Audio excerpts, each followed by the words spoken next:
Apostrophe show starts now.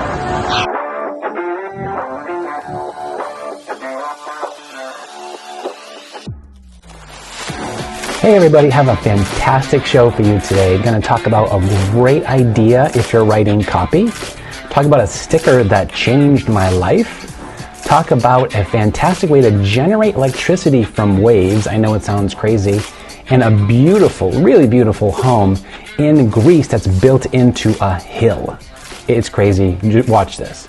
So let's get right into it. The first thing is a graph that shows you the literacy rates between adults. Let me get the age right. 16 to 74, between 16 and 74. So apparently 4% are illiterate, 14% are below basic, 34% are basic, 36% are intermediate, and 12% of adults are proficient.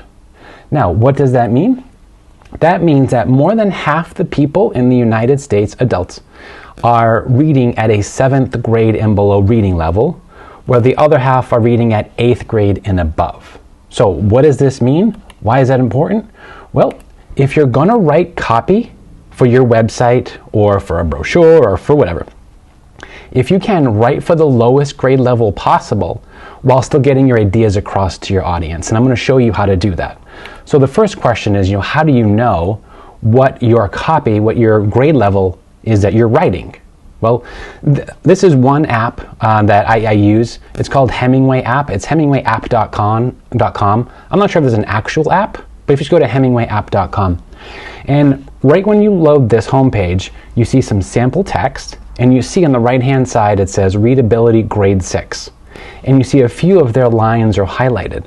So what you can do is you can paste in your content right over. You can delete their sample content, paste your content, and it's going to analyze it and give you the readability grade score and indicate a few things that you should work on. So what I did to show you a few examples is I copied out some text from some popular books.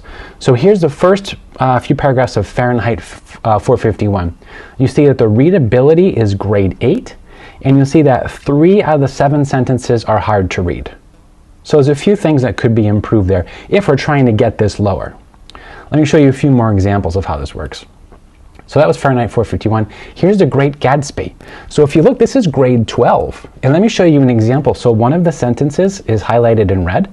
Let me just read it to you. It says, "In consequence, I'm inclined to reserve all judgment, a habit that has opened up many curious natures to me and also made me a victim of not a few veteran bores." Even like when I'm reading it, like it's slow, like it takes a lot of like mental processing power, a lot of energy to process that sentence and to write it. So imagine if you wrote, paragraphs and paragraphs and paragraphs, and it was just all in this red, all very difficult to read. People are going to tune out. People are going to click away. They're not going to read it. So try and get that grade level lower. Let me show you one more example, then a really cool thing. So this is Animal Farm. This is the first few paragraphs of Animal Farm. This is a grade level, grade 9. So better than the Great Gatsby, not as good as Fahrenheit 451.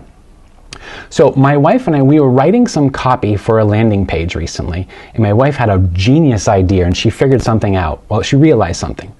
So if you're familiar with Tony Robbins is life coach, that kind of guy, been doing this forever, and he has events on his website. Well, as events that you can go to, and on his website there's pages for each event, and one of them is Unleash the Power Within. This is actually something that we actually went to years ago. It was fantastic, but I want to show you the text right at the top of this page here. So the first paragraph for this event. Now this event is probably the one for the most amount of people, probably for the people that don't have the really specific needs. So this is probably the most general event that he does.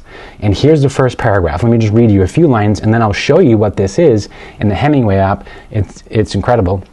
So it says, "Someday is now. Claim the life you were made for. We've all done it. We've told ourselves that someday we'll heal the relationship, lose the weight, start our dream business, find our soulmate. We wait for the right time and let our circumstances determine our future." It keeps going, but I'm just going to click the button here. Watch when I paste that into Hemingway. Watch what happens. Here it comes. Those words are a grade level 3. That means that anybody, regardless of assuming they're not a third grader, this is for adults, but assuming you're an adult, probably every single adult that looks at that sentence, that looks at that text, will be able to read it and understand it and not be frustrated and want to bail. Now, and this is something that my wife picked up on. Let's contrast that with Tony's other event called Business Mastery. So Business Mastery is for business owners. And when you're a business owner, you probably have a certain level of reading comprehension, probably higher than the average. So if you look at the homepage, not the homepage, but the page for his Business Mastery, I'm just going to read you a few words and then I'll show it to you in Hemingway and show you something. So it says, grow your business by 30 to 120%. We don't live in the same world that we lived in at the beginning of the year. And if your business isn't keeping up with this rapidly changing world, you risk being left behind. In this time of upheaval, during this economic winter, you can either get caught in the storm and suffer, or you can use this time to innovate, create, and master your skill set to launch into a thriving and successful future. Okay, it goes on. I just want to give you a few sentences, but watch when I put that into Hemingway. Watch what happens. That text is a grade level 10. And you can see that some of the words, most of it's highlighted, and when something's highlighted, that means the Hemingway app is unhappy. But this is a grade level 10, but the people that are going to be reading this are probably going to be higher than the average person on the reading level scale.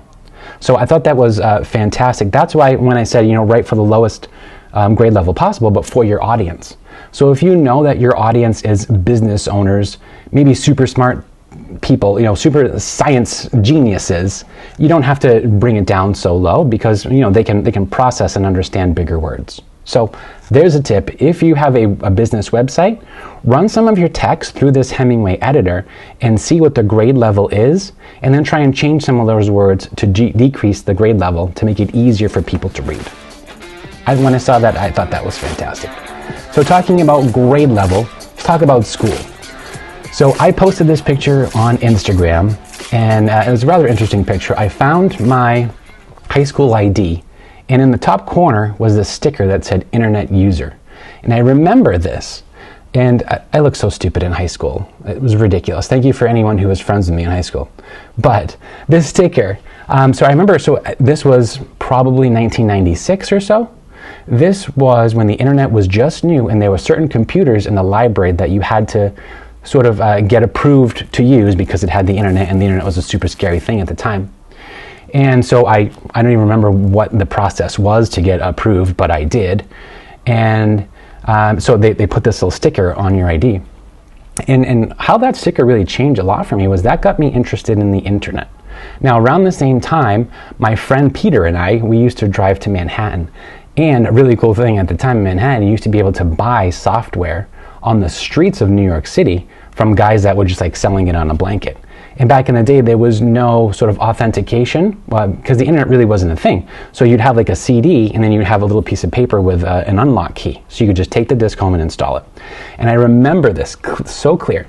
I bought the Microsoft Office 98, which came with Microsoft Front Page 98. And Front Page was an HTML web editor. And that was really the start of me learning how to make websites. And so I literally just played with that software for years and years and years, probably 6 years or so till I got really good. And then that's when I started to actually, I applied for jobs at web design companies. And that was when I first started to make money. It was really 6 years later of just playing with this software. Well, that first sale moved on to second sale and third sale, and this is all I've been doing my adult life is making websites. But in around 2009 or so, I taught my wife how to make websites as well, and then from there, my wife and I now work together.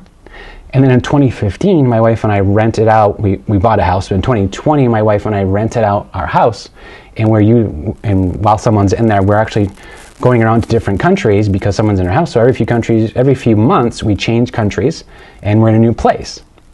But I probably would have never gotten that far unless I got that little sticker, unless I got approved to use the internet. So I thought that was really interesting to me to realize that something so tiny had such an amazing impact on my life. So anyone out there listening to this, what are those things? Do you have those things? What were those things that seemed so insignificant 20, 25 years ago that made a big change in your life? I think it's an interesting way to look at things. All right, so something that would take a lot of schooling to figure out is this incredible device. Let me just, because I want to give credit to the company that's making this. So this is Swell, SWEL.eu. They're a company, and I'm going to try and describe this. So it's floating on waves in the ocean, and there's a bar in the middle, and there's what looks like floating planks connecting horizontally. So one bar going straight down, and then planks connecting horizontally all the way down. The thing looks pretty big. It's hard to tell. Maybe it's 40 feet long. I can't really tell. I'm not sure of the scale. But this plank in the middle, it stays still, and the floaty planks on the side, they go up and down, and those planks are attached, and it's actually zooming in right now. Those planks are attached to a little arm, and that arm moves up and down with the waves, and that causes electricity to generate. I thought that was so fantastic because, we as humans consume a lot of energy, and the ocean, I'm actually staring at the ocean right now behind the camera here, there's waves all the time, and it's not really being harnessed. Now, there's probably some ecological issues. Like, I don't know what happens if a bunch of barnacles get on it. That probably stops the up and down mechanism. Or if, let's say, a giant seal decides to make its home on it, that's probably an issue too. And why is there, on the middle piece that really doesn't move, why isn't there solar panels on there? So if you had solar panels on the top, and then these wave bars, I'm not sure the correct term, moving up and down, I think that looks like it would probably just generate electricity constantly, whereas solar, you need sun. Waves happen all the time. So I love this idea. They're actually not manufacturing it yet. And it says I like this one line from the website. It says, the missing link to the fruition of wave energy is the connector to the kinetic energy available in the wave. I thought that was great. Another issue I see with this is, how do you get the electricity from the ocean to somewhere where you can use it? I don't know how that works. But let's say that it was easy to get out there. Let's say that you built a home in the middle, I'm going to say the middle of nowhere because I don't see any other houses. But if you built a house really far off grid, away from people, and that's what this next part is.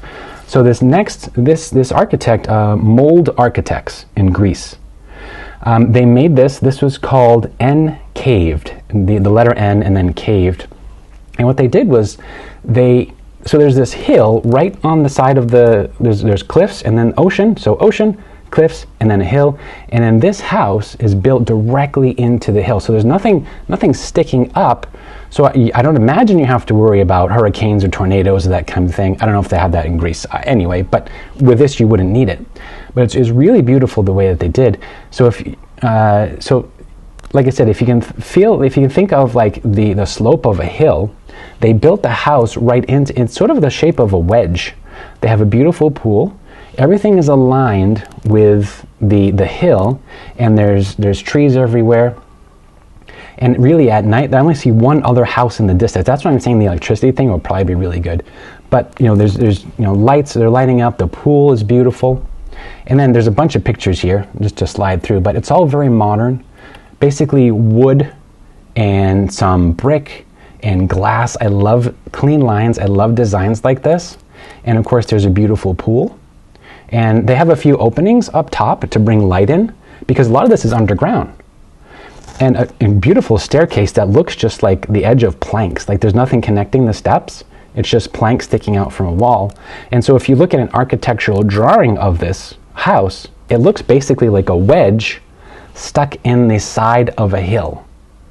I'm not an architect, but this is absolutely incredible, and I really love it. I don't know how long it would take to make something like that, especially when there's nothing around. I don't know how far this is from civilization. Anyway, talking about Greece. So my wife and I were writing a book about our travels, and the first year we actually ended up in Greece, in Athens. We stayed there for 3 months. I loved Athens. I thought it was fantastic, and then we hung out in Santorini for a while. But we went to other countries as well, so watch this show and stay tuned. I'll tell you more about the book when it's ready. But for now, thank you so much for watching.